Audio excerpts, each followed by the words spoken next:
So that basically takes me back to the idea of how Hoichoi started. So Hoichoi was born out of a very simple idea that people need to connect with their roots. They need to connect with their mother tongue. In the day, the regional languages were slightly underrepresented in the national OTT platforms. So I'm talking about years like 2017, 2018, when if you had searched for Bengali content on Netflix or Prime, you would hardly get any content, and that's when we felt that, like, given that our parent organization was already like creating movies in Bengali, we felt that this is where we have a stronghold. Why don't we start a OTT platform that caters to Bengalis? And there are also like millions of Bengalis at one of the biggest diasporas in the world. There are millions of Bengalis who are living away from home in other cities, in outside India as well, and they actually wanted to consume content in their mother tongue, and that basically how we started. But initial days it was pretty easy, but fast forward to 2020s, 2024, where now every single national player is also like creating content in Bengali language. So there is a plethora of Bengali content that is available in the whole universe. And so the question is, how do we cut the clutter and basically stand out?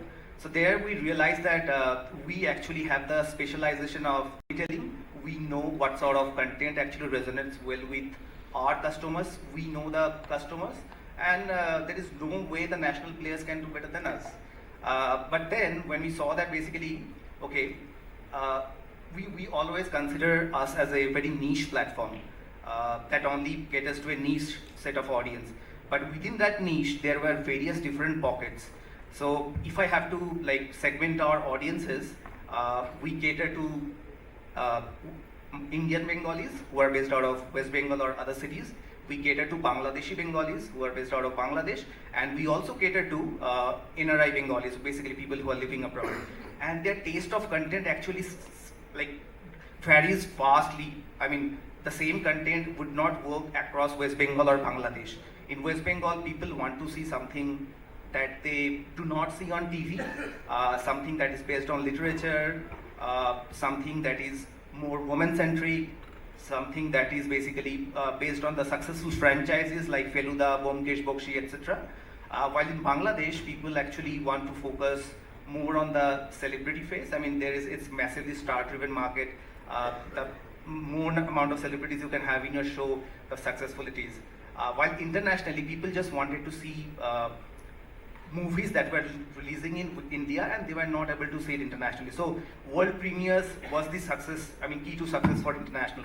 So that we realized that, okay, we'll have to curate our content strategy in such a way that we actually cater to all three of these different segments of users that we have.